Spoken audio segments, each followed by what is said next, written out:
Welcome back to a new video. Today we're going to be working on the Honda CRV. This is an 08, 09 Honda CRV. We're going to do the front brakes. We're going to do the pads and we're going to do the rotors. Before you even get to this point, you're going to have to loosen up the lug nuts using a 19mm socket and a breaker bar or an impact. Then once you loosen them up, don't take them off. Do both sides, loosen them up, right, while they're on the ground. Then jack up the vehicle. This is where I jacked it up. Right there. That's in the front. Jack it up, then have it supported with jack stand and leave the jack just in case. That way you have three things supporting your car for safety. I got the other wheel off. Same thing. There's the socket with the breaker bar. And then turn the wheel to the one you're gonna work on. You gotta unlock the steering column with the key. Turn the wheel. I'm gonna be working on this one, the passenger side first. And when you turn the wheel, you can actually see through here and inspect. You can see the pad and you can see how much life still have left, which is not much. Okay, but anyway, at this point, now what we're gonna do is we're gonna go ahead and remove the bolts from here. That's, you're gonna use a 14mm socket and a ratchet. You're gonna loosen it up like so.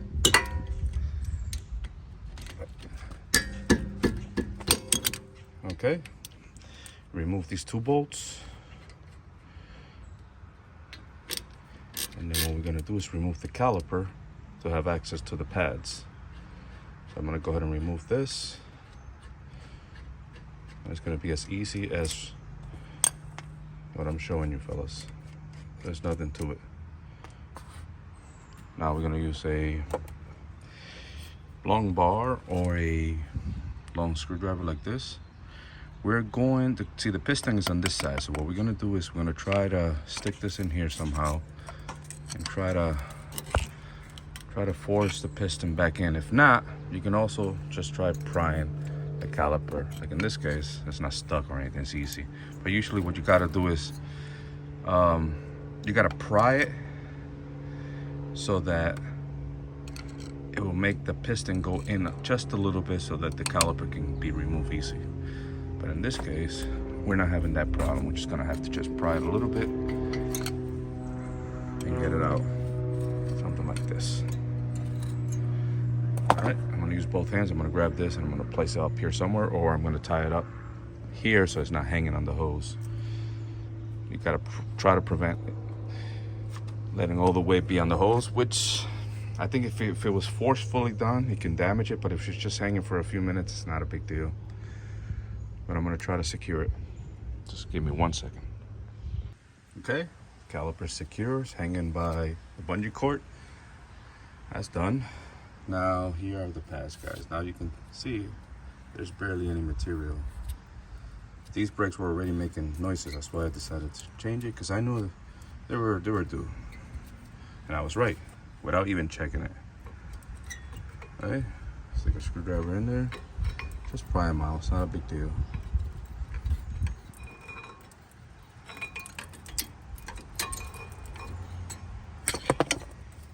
So this thing right here, this clip right here, this is what's gonna rub usually on the disc, the brake rotor, to let you know that your material is worn out.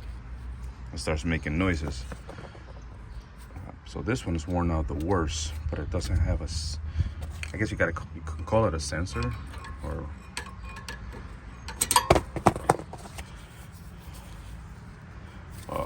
this one is the worst. But we caught it before it was metal to metal contact, so that's good. This one's the one that always goes to the back, the one with the little sensor thing. I'm sure the other side is as bad. We're gonna go ahead and remove the bracket You're gonna have to remove this bolt and this bolt to remove the bracket, so we're able to remove the rotor. That's next. Okay, already loosened the bolt up. You're gonna need a 19mm socket, and they're usually pretty tight, so you're not gonna be able to do it with a 3/8 ratchet. You're gonna need a 1/2-inch breaker bar or a ratchet, 1/2-inch ratchet with a pipe on it. Got them loose. I'm gonna remove those, and I'm gonna remove the caliper bracket out of the way. Okay, bracket's off, and it's right here. That's the 2 bolts, and the bracket, that's where the bolts went in. Now, as I was removing it, this big rock just came off of it. It was like stuck in there somewhere. I'm sure that was making noises. Anyway, that's how stuff, sometimes when you have brake noises and you know your brakes are good, it is possible you get rocks stuck in it, causing all kinds of major noises. So check that, okay? Not all the time it's gonna be the brakes. So once we have the bracket off, now we can go ahead and remove the brake disc. They usually are held on by, especially on Hondas, this is like a bolt for assembly purposes in the factory. You don't necessarily need it. It has 1 and 2. I'm gonna try to see if I can remove these without drilling them out. And then you just cannot. It looks like it has a fillet head, and you can just put a fillet head screwdriver and just turn it, and it doesn't work that way. I'm gonna have to hit this a few times and see if I can have I had a tool for this kind of stuff. It's called an impact driver. Let's see if I can find it. But I'll work on that and I'll show you what I do. Well, let's go to Harbor Freight, see if we can get the impact driver, because those screws are not coming out. If they don't come out, I'm just gonna leave it like that, and I'm not gonna change the disc, but I really wanna do it so I can show you guys. But they're not that bad. I could go without it. But let's give it the best attempt we can. Some cases it's like that. It's an easy job, but it can get crazy real quick because of a strip bolt, a broken bolt, anything really. Not having the right tool. Then you gotta run to the store, and it takes time. Sometimes you gotta fight traffic. That's life. We'll get it done regardless. So keep watching. Finally found it. There's a third store, wasted about a half an hour. Finally got it at O'Reilly. Should have went here first, but I didn't know. I thought Harbor Freight would have it. All right, let's go home. All right, guys. So I came home, assembled the impact driver, and with the hammer, I hit all around here without damaging the studs. Just hit in between the studs. Hit it a few times, got a whole bunch of rust loosened up. I figured that would help this. The screws loosen up from this a little bit. You know, impact does that. This is basically what this is gonna do. So I did that first, and then I used the tool, hold it on, twist it a little bit, and smack it real hard with a 4-pound slash. And they're out. It worked. So now we can move on with the removal of the rotor. All right, take the screws out and then remove the rotor. All right, there's the rotor. Once it's removed, that would suggest to clean the surface right here. Any rust. Doesn't have a lot in this case, but I'm gonna clean it anyways. And if your rotor is not this type, this one has a coating. If it doesn't have a coating, it usually has some kind of lubricant oil to protect it from getting rusty. You would have to use brake cleaner and clean it, each side of it, and make sure there's no oil. I'm still gonna wipe it down before I put it on, but this one doesn't have any oil residue or anything to protect it. It has this coating, and this coating will come off from here, from the braking surface, once it breaks in, while this one stays and prevent rust. prevent rust here, prevent rust here, which is pretty cool. Pay a little bit more, but it's a better quality part. So anyway, clean here, put some anti-seize if you have it, and then install the brake rotor, lining up the little holes, and if you're gonna put the screws back on. All right, calipers in. Now we're gonna work on the bracket. In the brake kit, this is brake grease, lubricant. Usually, you get these wear parts. Gotta take these out. Like so. And replace them. When you do that, try to clean the bracket, clean the rust where those little wear parts sit before you put the new ones on, okay? It's always a good idea to grease that and grease it before you put it on, and then grease these before you put it like this, where the brake disc usually sits. I mean, brake pad. I'll show you. Okay, I wire brush the bracket as best as I can. You can do better than that if you have, I don't know, other equipment like sandpaper will work too. So anyway, you want to get as much rust as you can out of it, so that when you put the new one of these, they sit where they need to sit and they don't protrude or bind or sit crooked in any way, okay? So I put a little bit of grease where these are gonna sit, and then I'm gonna grease the other side of them. You don't have to do this, it's something I do just to prevent rust from building up. So I'm gonna go ahead and put these on. Okay, the bracket is pre-assembled with the brakes, with the brake pads on it. It's all lubricated, as you can tell. And it's ready.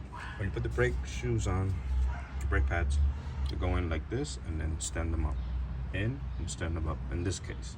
Just for easier installation, okay? The one with the sensor goes in the back. That's it. I'm gonna go ahead and put the bracket on here, put the bolts on, and continue the assembly. Nope, one more thing, guys. The slide pins. These gotta be able to slide in and out. If they don't, you're gonna have problems. So I'm gonna go ahead and remove them. Usually you pull them out, you lubricate them, you clean them, you lubricate them, you put it back in. These are just fine. I don't see a problem with them, but I'm still gonna, part of the service of brakes is taking them out, cleaning them, and lubricate them, put them back in. Okay, but if they're like this, you don't really have to do much. They're fine. But I'm gonna take them out. I'll show you. All right, I got them out. You hold on to the boot and you just work them out, you know? Gotta get the boot off of them like this, and you work them out. I'm gonna clean them, lubricate them, put them back in. All right, guys, they're clean and got new grease on it. I'm gonna go ahead and put them in. That's what you want. That's what you want. Okay. If for any reason these boots are torn, you gotta replace them because moisture will get in there and get all rusty, and the slide pins will not slide anymore, and that's a problem. That's where you get uneven wear or stuck brake pads, and then ruins the pads, it ruins this, and it becomes a big expensive job. All right, I'm gonna go ahead and put the bracket on with the 2 screws, 2 bolts, right here and right here. Make them as tight as they were with the breaker bar and the socket. And that's it, guys. All right, I turned the wheel so I can work on the bracket, bolts. Everything's assembled well, put together just the way it needs to be. Looks beautiful. Now the next step is to push in the pistons on your caliper. What I usually do, I go to the reservoir, I loosen up the cap. It's already loose because we're gonna push in fluid back in here. This is plastic. This is not meant for high pressure. This is just the reservoir. Are we gonna send fluid back in? I don't wanna put too much pressure on that. And also don't forget to put the cap back on correctly when you're completely done. So now I'm gonna assemble my tool here so that I can push the piston back in, because if you don't have enough room when it sits here, because it was where it's at right now, that's where it was with the worn out pads. Now it's gonna have nice beefy pads, so it needs more room. But they gotta go back in. That's the reason why we gotta do that. All right guys, don't laugh at my setup, but I don't have the right tool for a double piston caliper, but I got it to work. I grab an old pad and I put it in place with these two clamps. This one sits just fine, no problem here, but this one, because of the line, I had to put a socket so that it doesn't crush the line. And I just went with my two hands, 1, 2, 3, 4, like that. I just went from side to side, and eventually it was in. Takes a little bit of time, but it's all the way in. So I mean, it worked. So I don't have the right tool, but I MacGyver the shit out of this, and we're good. So now the piston is all the way in. Took the clamps off, took the socket out. Now the old pad. And now see, the piston's all the way in. Now I'm gonna go ahead and slide this bad boy back on there. All right, I swung the caliper back in place. Put the bolts in, they're not tight yet. But make sure that your line doesn't get bent out of shape, that it's nice the way it was. It doesn't get kinked up or anything, because a lot of people get this thing twisted up and they mess up their brakes. They end up putting the caliper upside down or something like that, or twisting the hose too much and kinking it. Be very careful with that. I'm gonna go ahead and tighten up these. Now the ones for the bracket gotta go very, very tight. The one for the bracket for the caliper, those are very tight. These, they go tight, but they don't go crazy tight. You know, look for the spec for them. In this case, like, see how it's turning? It's turning the nut. When I'm turning, I have to grab onto that. I gotta find the right wrench for it, hold it, and then tighten up the bolts. Because you want them tight. I mean, not super tight like these, but definitely tight. You can look up the torque spec if you want to torque them down. You can Google that. All right, guys, it took a 19mm or 3/4 open end to hold onto this nut while I crank down on these bolts. Pretty easy. Don't forget your bungee cord if you're using bungee cord or whatever you're using, a hanger. And now, because we pump brake fluid from here back to the reservoir, we have to get that oil back in here so that the caliper closes where it needs to be. Otherwise the pedal's gonna feel like it's going to the floor or going too far down. So you want to do that before you move on to the next brake. Otherwise, another thing that happens is you're gonna do the same thing on the other side, and you're gonna send fluid back to the reservoir, causing it to overfill and the fluid to come out. So let's do that first, bring this level back down, and then we'll move on to the next side, the driver's side. But I'm not gonna record that because it's the same thing as I did on the other side, and you don't need that. But let's go ahead and pump the brakes. All right, it's gonna go very low to the floor, but as you pump it, it's gonna get better and better and better. It gets nice and tight, so that means we pump fluid back to the caliper.